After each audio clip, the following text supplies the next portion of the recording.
Hello viewers, कैसे हैं आप लोग। London dispersion forces physical chemistry का एक हार्ड टू अंडरस्टैंड टॉपिक है। स्टूडेंट आमतौर पे इम्तिहान की प्रिपरेशन के लिए इस टॉपिक को रट लेते हैं, लेकिन आप इस वीडियो को पूरी देखेंगे तो आई होप आप इस टॉपिक को डीपली अंडरस्टैंड कर लेंगे। तो आइए शुरू करते हैं। गैसेस में आप जानते हैं molecule far apart from each other होते हैं, मगर लिक्विड में मॉलिक्यूल रिलेटिवली नियरर होते हैं। मॉलिक्यूलों के करीब होने की वजह से इनमें कुछ खास किस्म की इंटर मॉलिक्यूलर फोर्सेस डेवलप हो जाती हैं। उनमें से एक को कहते हैं हाइड्रोजन बॉन्ड, दूसरे को कहते हैं डाइपोल डाइपोल फोर्सेस और तीसरे को कहा जाता है लंदन डिस्पर्शन फोर्सेस। इन तीनों फोर्सेस में से हमारा आज का फोकस है लंदन डिस्पर्शन फोर्सेस। ये इन तीनों फोर्सेस में सबसे वीकेस्ट फोर्सेस होती हैं। लंदन डिस्पर्शन फोर्सेस तमाम किस्म के सब्सटेंस में पाई जाती हैं। ये लिक्विड के मॉलिक्यूलों में भी पाई जाती हैं। इसके अलावा लिक्विफाइड गैसेस में भी लंदन डिस्पर्शन फोर्सेस होती हैं। रियल गैसेस में भी लंदन डिस्पर्शन फोर्सेस होती हैं, क्योंकि रियल गैस के मॉलिक्यूल निस्बतन करीब करीब होते हैं। इसके अलावा सबलाइम सॉलिड में भी ये फोर्सेस होती हैं। मसलन आयोडीन या कैम्फर वगैरह में लंदन डिस्पर्शन फोर्सेस पाई जाती हैं। मगर हमारा आज का topic London dispersion forces in liquids and liquefied gases, इस पर डिस्कस करेंगे कि लिक्विड में लंदन डिस्पर्शन फोर्सेस कैसे डेवलप होती हैं और उससे लिक्विड की फिजिकल प्रॉपर्टीज पर इन फोर्सेस की वजह से क्या इफेक्ट होता है। देखिए, लिक्विड्स दो किस्म के होते हैं, आप जानते हैं, पोलर लिक्विड और non polar liquids. Polar liquids में डोमिनेंट फोर्सेस हाइड्रोजन बॉन्ड और डाइपोल डाइपोल फोर्सेस होती हैं, मगर बावजूद इसके कि पोलर लिक्विड में हाइड्रोजन बॉन्ड और डाइपोल डाइपोल फोर्सेस होती हैं, मगर इनमें लंदन फोर्सेस भी होती हैं, मगर सिग्निफिकेंट नहीं होती। अगर आपको लंदन फोर्सेस को देखना है तो फिर बात करेंगे नॉन पोलर मॉलिक्यूल की। आप लंदन फोर्सेस की ज्यादा बेहतर स्टडी बेंजीन में, टॉलिन में, पेट्रोल में, इन नॉन पोलर लिक्विड में कर सकते हैं। इसके अलावा लंदन फोर्सेस लिक्विफाइड गैसेस में भी सिग्निफिकेंटली नजर आती हैं। मसलन जब गैसों को अंडर हाई प्रेशर उनके क्रिटिकल टेम्परेचर और प्रेशर पे लिक्विफाई कर लिया जाता है तो इनके मॉलिक्यूल इतने करीब आ जाते हैं कि इनमें लंदन डिस्पर्शन फोर्सेस पैदा हो जाती हैं। लंदन डिस्पर्शन फोर्सेस को फ्रिट्ज लंदन नामी एक साइंटिस्ट ने 1930 में रिपोर्ट किया था। जरा इमेजिन कीजिए, आप किसी डबल केबिन कार में ट्रेवल कर रहे हैं, किसी लॉन्ग रूट पर हैं, रोड भी खराब है, जिग जैग मुड़ रही है, तो आपकी बॉडी लेफ्ट और राइट झूल रही होगी। कभी नोट किया है ऐसा? बिल्कुल ऐसा ही लिक्विड के मॉलिक्यूलों में भी होता है। लिक्विड के मॉलिक्यूल क्योंकि मुसलसल मूव कर रहे होते हैं, इर्रेगुलर मूवमेंट कर रहे होते हैं, इन ऑल पॉसिबल डायरेक्शन मूव कर रहे होते हैं, तो इनके अंदर जो इलेक्ट्रॉन है वो भी लेफ्ट राइट झूल रहे होते हैं। ये इलेक्ट्रॉन एक तरफ लुढ़क जाते हैं, न्यूक्लियस एक तरफ आ जाता है। ये इलेक्ट्रॉन राइट पे आ जाते हैं, सारे न्यूक्लियस लेफ्ट पे चला जाता है। इन इलेक्ट्रॉनों के लेफ्ट और राइट होने की वजह से ये लिक्विड का मॉलिक्यूल टेम्परेरीली पोलर हो जाता है। आइए इस बात को हम नियॉन की एग्जांपल लेकर बताते हैं। नियॉन के एटम में इस वक्त इलेक्ट्रॉन की मैंने इवन मूवमेंट दिखाई है, मगर ऐसा होता नहीं है। जब ये molecules irregularly in all possible direction movement कर रहे होते हैं तो इनकी मूवमेंट में इलेक्ट्रॉन कभी एक तरफ गिर जाते हैं, न्यूक्लियस दूसरी तरफ चला जाता है, कभी ये इलेक्ट्रॉन दूसरी तरफ चले जाते हैं और न्यूक्लियस इस तरफ आ जाता है, जिसकी वजह से इनमें पार्शियली पॉजिटिव और पार्शियली नेगेटिव चार्ज पैदा होता है। मगर ये बिल्कुल टेम्परेरी होता है और इसीलिए इसको हम कहते हैं टेम्परेरी डाइपोल या इंस्टेंटेनियस डाइपोल। यानी लिक्विड में मॉलिक्यूल जब मूवमेंट कर रहे होते हैं तो उनमें टेम्परेरी प्लस और माइनस करैक्टर पैदा हो जाता है न्यूक्लियस और इलेक्ट्रॉनों के स्विंग होने की वजह से। तो जब ये टेम्परेरी डाइपोल किसी और अपने नेबर मॉलिक्यूल के पास आता है तो उसके इलेक्ट्रॉनों को ये टेम्परेरी डाइपोल पोलराइज कर देता है और उसके ऊपर एक तरफ प्लस और माइनस चार्ज आ जाता है। इसे कहते हैं इंड्यूस डाइपोल। यानी इस टेम्परेरी डाइपोल मॉलिक्यूल ने अपने नियरर नेबरस को इंड्यूस कर दिया। फिर एक इंड्यूस डाइपोल और एक इंस्टेंटेनियस डाइपोल, इनके दरमियान एक टेम्परेरी फोर्स डेवलप होती है। इसी को तो लंदन डिस्पर्शन फोर्स कहते हैं। तो सुनिए, लंदन डिस्पर्शन फोर्स दरअसल एक टेम्परेरी डाइपोल और एक इंड्यूस डाइपोल के दरमियान डेवलप होती है। चलिए अब ये देखते हैं कि वो कौन से फैक्टर्स हैं जो लंदन डिस्पर्शन फोर्सेस पर इफेक्ट कर सकते हैं। सबसे पहला फैक्टर है साइज ऑफ एटम और मॉलिक्यूल। ये पहला फैक्टर यूजुअली एटम के लिए यूज किया जाता है। यहाँ मॉलिक्यूल इसलिए मैंने लिखा है क्योंकि नोबल गैसेस एटम भी होती हैं और मॉलिक्यूल भी। मिसाल के तौर पे देखिए, हीलियम, नियॉन, आर्गॉन, क्रिप्टॉन, इनका साइज इंक्रीज हो रहा है। एटॉमिक साइज जितना ज्यादा होता है लंदन डिस्पर्शन फोर्सेस उतनी ही ज्यादा होती हैं। क्यों? क्योंकि एटॉमिक साइज अगर ज्यादा होगा तो नंबर ऑफ शेल ज्यादा होंगे, नंबर ऑफ शेल ज्यादा होंगे तो नंबर ऑफ इलेक्ट्रॉन ज्यादा होंगे, नंबर ऑफ इलेक्ट्रॉन ज्यादा होंगे तो पोलैरिटी ज्यादा स्ट्रॉन्गर बनेगी। और अगर पोलैरिटी ज्यादा स्ट्रॉन्गर हो रही है तो एक मॉलिक्यूल का पॉजिटिव पार्ट दूसरे मॉलिक्यूल के इतने सारे इलेक्ट्रॉनों के साथ जब अट्रैक्शन करेगा तो ये अट्रैक्शन रिलेटिवली स्ट्रॉन्गर होगी। यानी क्या कहा मैंने कि लंदन फोर्सेस स्ट्रॉन्गर होंगी अगर एटॉमिक साइज बड़ा हो तो। आइए इसको हम थोड़ा टेबुलर फॉर्म में स्टडी कर लेते हैं। ये नोबेल गैसेस की बात हो रही है, हीलियम, नियॉन, आर्गॉन, क्रिप्टॉन। इनके एटॉमिक नंबर्स मैंने दिखाए हैं। जितना एटॉमिक नंबर होता है उतने ही उसके नंबर ऑफ इलेक्ट्रॉन होते हैं। नंबर ऑफ इलेक्ट्रॉन बढ़ रहे हैं तो लंदन फोर्सेस इंक्रीज होंगी, क्योंकि नंबर ऑफ इलेक्ट्रॉन के बढ़ने से पोलैरिटी ऑफ द मॉलिक्यूल बढ़ती है। बेशक वो टेम्परेरी पोलैरिटी हो तो लंदन फोर्सेस भी बढ़ जाएंगी। इसका उनकी फिजिकल प्रॉपर्टीज पर देखिए कैसा इफेक्ट हो रहा है कि बॉइलिंग पॉइंट मुसलसल इंक्रीज हो रहा है। यानी जितना ज्यादा नंबर ऑफ इलेक्ट्रॉन होंगे उतनी स्ट्रॉन्ग लंदन फोर्सेस होंगी और उतना ही उनका बॉइलिंग पॉइंट भी ज्यादा होगा। आइए हम दूसरा फैक्टर देखते हैं, नंबर ऑफ इलेक्ट्रॉन। ये दूसरा फैक्टर हम आमतौर पे मॉलिक्यूल के लिए यूज करते हैं, जबकि पहला वाला फैक्टर एटम के लिए। अब यहां मैंने मॉलिक्यूल इसलिए लिखा था कि नोबेल गैसेस एटम भी होती हैं और मॉलिक्यूल भी होती हैं, लिहाजा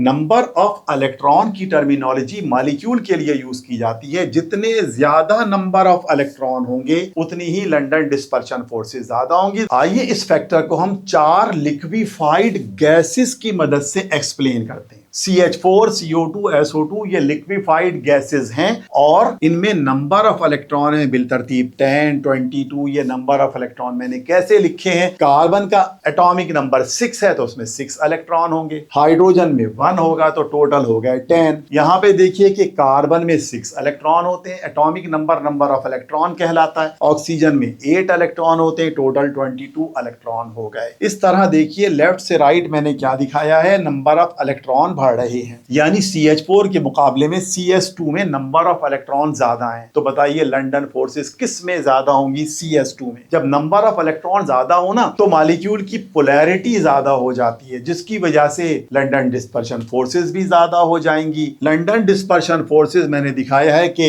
CS2 की CH4 के मुकाबले में ज्यादा है और उसका फिजिकल प्रॉपर्टीज मसलन देखिए बॉइलिंग पॉइंट पर भी इफेक्ट हो रहा है। और आप देखिए बॉइलिंग पॉइंट मुसलसल बढ़ रहा है, यहां तक कि CS2 का बॉइलिंग पॉइंट 46 हो गया, क्योंकि CS2 में लंदन डिस्पर्शन फोर्सेस CH4 के मुकाबले में तो बहुत ज्यादा स्ट्रॉन्ग है। मगर बावजूद इसके कि CS2 में लंदन डिस्पर्शन फोर्सेस CH4 से ज्यादा हैं, मगर फिर भी ना तो ये हाइड्रोजन बॉन्ड से ज्यादा स्ट्रॉन्ग हो सकती है, ना तो ये डाइपोल फोर्स से ज्यादा स्ट्रॉन्ग हो सकती है। यानी कि London dispersion forces weakest intermolecular forces हैं। एक और एग्जांपल की तरफ आते हैं। देखिए फ्लोरीन, क्लोरीन, ब्रोमीन और आयोडीन को देखते हैं। इनमें एटॉमिक साइज भी बड़ा हो रहा है, नंबर ऑफ इलेक्ट्रॉन भी बड़े हो रहे हैं। और फ्लोरीन में 18 इलेक्ट्रॉन है, क्योंकि एक फ्लोरीन में 9 इलेक्ट्रॉन होते हैं और फ्लोरीन डाई एटॉमिक मॉलिक्यूल है तो टोटल मिलाकर हो गए 18 इलेक्ट्रॉन। क्लोरीन में 17 इलेक्ट्रॉन होते हैं तो 2 क्लोरीन में 34 हो गए। ब्रोमीन में 35 इलेक्ट्रॉन होते हैं तो डाई एटॉमिक फॉर्म में इसमें 70 इलेक्ट्रॉन होंगे। क्योंकि नंबर ऑफ इलेक्ट्रॉन बढ़ रहे हैं तो लंदन डिस्पर्शन फोर्सेस ज्यादा होंगी। कोई आपसे अगर पूछ ले कि बताओ फ्लोरीन, ब्रोमीन, आयोडीन में सबसे ज्यादा लंदन फोर्सेस किसमें? हाँ, आराम से कह सकते हैं आयोडीन में, क्योंकि क्या देख रहे हैं, नंबर ऑफ इलेक्ट्रॉन्स आयोडीन में ज्यादा हैं। इस किस्म की बातें MCQs में भी पूछी जा सकती हैं। लंदन फोर्सेस का बॉइलिंग पॉइंट पर कैसे अफेक्ट हो रहा है देखिएगा। कहां आयोडीन का बॉइलिंग पॉइंट 184 पे पहुंच गया, यानी कि बॉइलिंग पॉइंट इंक्रीज हो रहा है लंदन डिस्पर्शन फोर्सेस के बढ़ने की वजह से। आइए इसमें भी एक MCQ देख लेते हैं।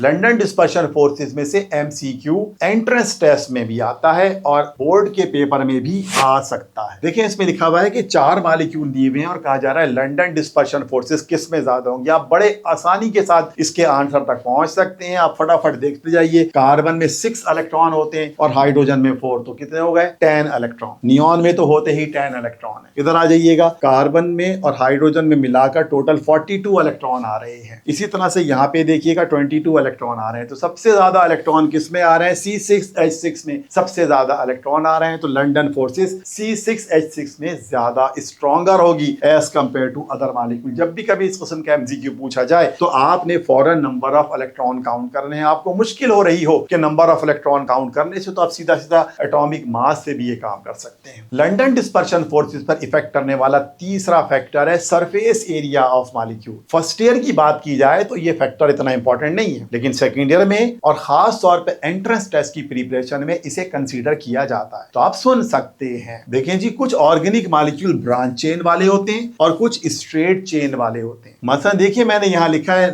नियोपेंटेन और एन-पेंटेन, दोनों का एटॉमिक नंबर बराबर है, यानी कि दोनों में नंबर ऑफ इलेक्ट्रॉन्स बराबर हैं, लेकिन फिर भी लंडन फोर्सेस इसमें ज्यादा होती हैं। स्ट्रेट चेन वाले में लंडन फोर्सेस ज्यादा स्ट्रॉन्गर होती हैं बनिस्बत ब्रांच चेन के। और इसकी वजह क्या है? क्योंकि स्ट्रेट चेन का सरफेस एरिया बड़ा होता है, यानी ज्यादा लंबी जगह घेरता है बनिस्बत किसके? ब्रांच चेन के। तो इसको हम इस टेबल की शक्ल में देख लेते हैं। देखिए जी, एन-पेंटेन, आइसोपेंटेन, नियोपेंटेन, इन तीनों में नंबर ऑफ इलेक्ट्रॉन सेम है, यानी कि सेकंड वाला फैक्टर नहीं चल पा रहा और हम थर्ड फैक्टर पढ़ रहे हैं। तीनों में नंबर ऑफ इलेक्ट्रॉन सेम है, लेकिन इनमें इनका बॉइलिंग पॉइंट में फर्क देखिएगा कि एन-पेंटेन का बॉइलिंग पॉइंट ज्यादा है आइसो और नियोपेंटेन के मुकाबले में, यानी कि एन-पेंटेन में लंडन फोर्सेस ज्यादा स्ट्रॉन्गर है। तो ज्यादा स्ट्रॉन्गर लंडन फोर्सेस किस में होती हैं? जिसका सरफेस एरिया बड़ा हो। सरफेस एरिया किसका बड़ा होता है? स्ट्रेट चेन वाले हाइड्रोकार्बन का, और ब्रांच चेन वालों का सरफेस एरिया छोटा होता है। तो इसको हम यूं कह सकते हैं कि नियोपेंटेन से ज्यादा स्ट्रॉन्गर लंडन फोर्सेस आइसोपेंटेन में होती हैं, आइसोपेंटेन से ज्यादा लंडन फोर्सेस एन-पेंटेन में होती हैं। इस पर एक MCQ देख लेते हैं। MCQ ये है कि लंडन फोर्सेस इनमें से किस में हाई स्ट्रॉन्गेस्ट होंगी? बताइए जरा। इन चारों को मैंने दिखाया है और पूछा है कि लंडन फोर्सेस किस में स्ट्रॉन्ग होंगी। एन-ब्यूटेन तो क्योंकि मॉलिक्यूल का साइज ही छोटा है, इसको तो छोड़ दीजिए। इन तीन में मुकाबला है, तो इन तीनों में से यकीनन एन-पेंटेन में लंडन फोर्सेस ज्यादा होंगी। ये एंट्रेंस टेस्ट लेवल का MCQ दिखाया है, आप इसकी प्रैक्टिस कर सकते हैं कि लंडन फोर्सेस पर अमल करने वाला एक फैक्टर सरफेस एरिया भी होता है। और अब एक और फैक्टर की बात करते हैं, वो है टेम्परेचर। ये तो बहुत ही कॉमन सी बात है, लंडन फोर्सेस टेम्परेचर पे डिपेंड करेंगी। सोचिए जरा आप, अगर मैं किसी लिक्विड को हीट कर दूं, उसका टेम्परेचर बढ़ा दूं, तो उसके मॉलिक्यूल दूर दूर हो जाएंगे। जब उसके मॉलिक्यूल दूर होंगे तो लंडन फोर्सेस ब्रेक डाउन हो जाएंगी या वीक हो जाएंगी,